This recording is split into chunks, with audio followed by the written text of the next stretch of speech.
Well, what do you think is required for a logo to be successful? I think it's safe to say that successful logo design is a whole lot more than just typing out the company's name in Photoshop and picking a cool font to use. Well, it's true that many logos are very simply or uniquely stylized text. This would be what I would call the first and the simplest requirement for a successful logo. In other words, uniquely stylized text. And of course, that echoes back to a previous conversation earlier. I mentioned also that there were certain levels or various stages of successful logo design, and that's exactly what I want to talk to you about in this exercise. Some logos are very simple, of course, and frankly, they're not too terribly interesting or exciting, while other logos are very unique, incredibly creative. Let's now talk about these various degrees or stages or levels, whatever word you want to use, of successful logo design. So there's three of them here. Stage one, or level one, if you will, the logo must be pleasantly designed. A logo must be designed decently.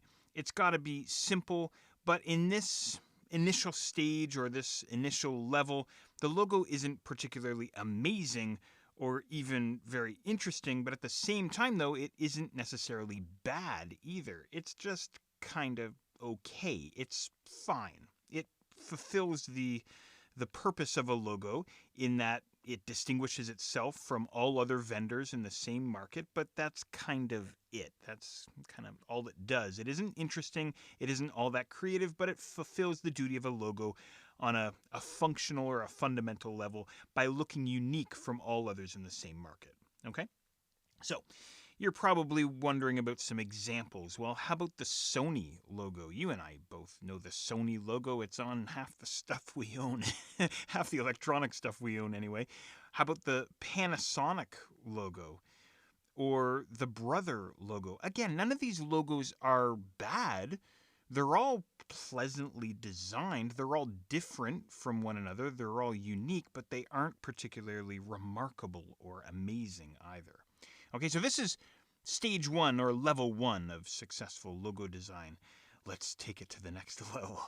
This is now stage two. Stage two, in the second stage or the second level, the logo is not only pleasantly and skillfully designed, but it pushes the design a little bit further than just simply being different from all other vendors in the same market.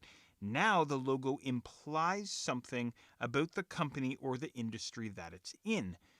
This isn't necessary for a logo to be successful, but it helps the consumer recognize and understand something about the company or perhaps the product at a glance.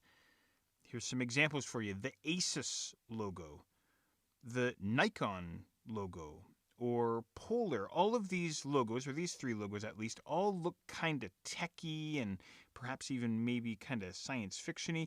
If we didn't know anything about these companies, we'd know that they were some kind of a technology based company. Okay? Here's another one for you that I'm sure you know: the Toys R Us logo. This implies something about the company's value, a fun, exciting place to take your kids if you want to spend a lot of money. Or here's another factor: a logo that implies or suggests the company's legacy and heritage, like the Indian Motorcycles logo. Pretty cool stuff. So this is stage two, or the second level. The third and final level of successful logo design is where we find the most creative, most interesting logos. They capture the first two stages in that they're well designed, skillfully designed, they're pleasant to look at, and they imply something about the company or the industry, but they're also very creatively designed. They're whimsical. There's something interesting or remarkable about the logo. They're interesting to look at. They stand out. Here's some examples for you. The Domino's Pizza logo. I love their logo because obviously the logo works in a pizza box and a domino. How about the white space that's used in the FedEx logo? Something like this, right? Just something unique, something that kind of gives you pause when you look at the logo. This is the logo for the Canadian National Railroad. Notice the logo makes a railroad. Isn't that neat? There's just something about the logo that, again, gives you pause, or it makes you kind of look at it for a second.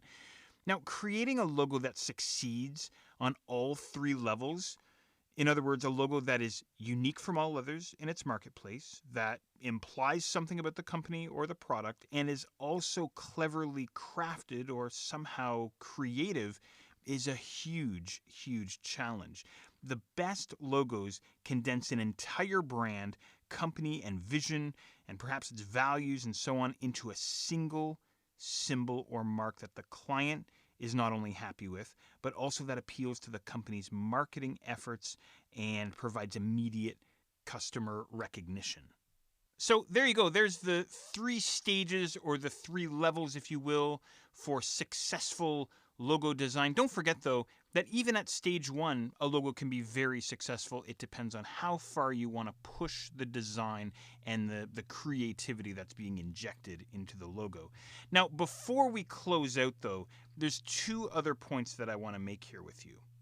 First of all, even the best of the best logo designers on the planet don't get it right every single time. The top professionals, even they goof up or perhaps have a bit of a miss with some of their logos. For example, Paul Rand, who is a gentleman that we will get introduced to in the next exercise, is one of the most influential corporate logo designers who's responsible for very successful logos like IBM and UPS, but also for perhaps less endearing logos like the Enron logo or the Next logo. All right, so that's point number one. Point number two, and I know that I was hung up on this early on in my career, a company's success does not depend on its logo. Now, this might seem obvious to you, but as mentioned earlier, many startups get hung up on coming up with a whimsical name or very strong branding or creating this brand awareness at the outset. It's important to understand that a company's success is not dependent on its logo. Remember, a logo only serves as a marker or a beacon for the consumer to recognize the company by. A company's branding success and its overall success is more a function of marketing and advertising, building a solid brand in the mind of the consumer, than with skillful logo design. After all, you need not look any further than the MTV logo, a very widely recognized logo and a very successful brand. But the logo itself, I will leave that up to your own opinion, and I'll keep mine to myself as well. There are many other examples. Sony, Virgin, DeWalt. None of these logos are particularly bad, but they're not particularly remarkable either. They're certainly not as creative and interesting as some of these examples. The Goodwill logo with its smiling face for the letter G. The Swan and the Mallard restaurant. I've never been to their restaurant, but I know a lot about it just by looking at its logo. It's a very creative logo, and I can tell right away that this is a sophisticated, classy place to eat. Here's my final example for you, a logo that I love by Chris Spain for Fresh. An awesome use of white space, an awesome use of color, all tied together in a very simple design that communicates everything we need to know.